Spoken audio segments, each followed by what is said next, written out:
Hey everyone, this is Taz from World of Competitive, and I'm here with Mozilla from RIX. Hello. Hey. I'd like to ask you about your thoughts after yesterday's series. You just finished a match with T1 where you lost 0-2. What are your thoughts after the series? Um, I think to a lot of people, we came in as the very clear underdogs, um, which honestly I don't quite understand. But obviously, EU is not the most watched region in the world, and a lot of analysts only ever watch like the finals, and we don't look good in the finals, at least the last two times not. Um, so maybe it's because of that. Um, but we went into it.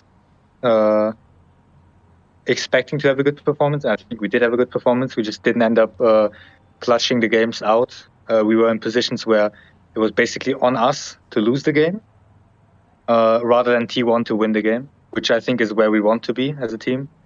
We want to be the proactive team. And I think that gave us enough confidence, especially after we saw how Vivo performed against J Team, um, that we will for sure at least get another shot either against T1 or against J Team.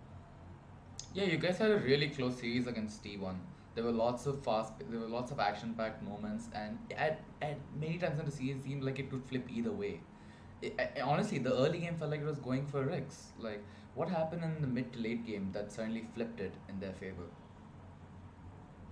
I think we have to get used a bit to the stress that comes to playing at a world championship because we were a bit too overzealous in some of these fights. When we got a kill or we got like a huge chunk on someone, we felt the need to instantly force something, and that resulted in, uh, for example, the infamous team fight at Dragon in the second game, where we were like 3.5k gold ahead or something.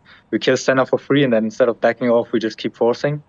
I think that just comes a lot with the nerves that are on stage. Um, but that's mainly what we are working on for the next series. I think if we happen to face T1 again, we have a pretty good shot at beating them. Yeah. I was just about to say, regarding the early game, we should go back to the draft itself. All of the four games before yours, there was always the Lucian Cocky first pick priority. And when you were on blue side, you decided to go away from that and sit pick Jace. What made you go away from the traditional like Lucian Cocky pick first pick? Um, I think we ended up banning Lucian both games because even before the huge Lucian with Hullbreaker priority on mid lane started happening, T1 was already playing ADC Lucian, so it was basically a free flex for them, and they had a high prio on that champion beforehand already. So we just decided to take that out of the equation. And then we're just thinking that Jace is a better champion than Corki is. That's it's simple as that. We don't necessarily value Corki as highly as Jace. Uh, oh yeah, during the game as well, we saw that Random, the top laner of Rix, was getting harassed a lot during the early game. Well, what would actually no, mind, sorry. What was the situation? What was your game plan after that on how to make leads in other lanes? Yeah. Um, I think both games we random ended up winning the early trades because he had a fine matchup, right? We had Jace once into Riven, which Jace wins early game, and he had Shen into Camille, which Shen can trade pretty aggressively in early game as well. So he ended up trading with Jong and stacking up a wave to get a free dive off, making Jong basically lose like a wave both games, forcing him to be behind essentially.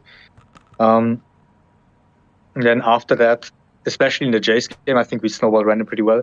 We just ended up not playing the mid game well enough to make our comp work. I think it required a lot of coordination, and we weren't necessarily up to par for that. We still ended up getting into the late game, but not necessarily in the state that we wanted to. Uh, we could have for sure had a bigger gold lead at the time, uh, rather than I think it was just 3k or something on Elder Spawn, um, which again I think we were still in a position to win. We just got caught out by making sloppy mistakes that probably won't happen another time. Yeah. We also got the news yesterday that Snitch wasn't able to make it to the game, like he had to play from remote because of COVID and all. I hope that the situation has gotten better now, and it's really good that he was able to play from remote. Did that affect the team in any way? Um, I don't necessarily think so because Snitch is he's not really feeling sick. He has like a bit of a cough or something, but he doesn't really feel COVID as much. So I don't think it affected his play, especially not in the Echo game where he was popping off. But I can never tell, right?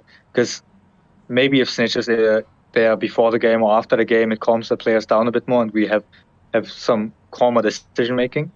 But it's kind of hard to tell. I don't think it affected their gameplay. I think maybe it affected their decision making, but even then, I think the result stands as it is, and we just have to accept it. Yeah, a lot of teams were saying a lot of people were commenting on how Snitch usually takes the role of the in-game leader and stuff like that.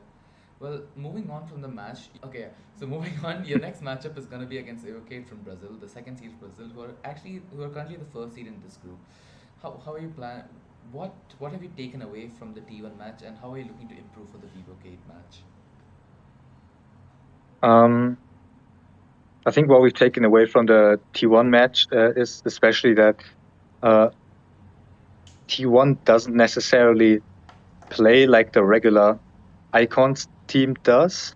It's kind of hard to tell, but judging by scrims, most teams play differently than T1 does. So we weren't necessarily prepared for how slow paced they're gonna play and how they're gonna go for this much late game scaling. But I think when it comes to early game dominance, I don't think VivoKeyd can stop us in that regard. And I'm not sure if they're strong enough to hold us out, similar to how T1 did it, right? I think it's going to be a lot more difficult for them to keep up with our pace and with how strong we are in the early and the mid game. Supposing you're able to beat VivoKeyd in the match tomorrow, are there any teams or regions you're looking forward to face in the future?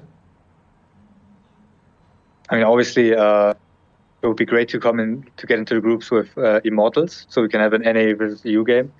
I think that's like the most fun thing that could happen. Another team that we want to for sure face at least down the line is FPX, just to see how good actually the first seed of China is compared to other teams. I think those are like the two teams. I don't necessarily care about the rest of the teams. I think Team Flash is also really good. So maybe them as well. Is there anything else that you want to say to the rest of the European fans who are watching from and supporting from home? Yeah. Thanks for all the support after the T1 series. Like all the basically our entire European community was rallying and they were sending their best regards. It was really nice. And we're definitely going to come back stronger and definitely going to make it out of play-ins as well. Thank you so much. Thank you.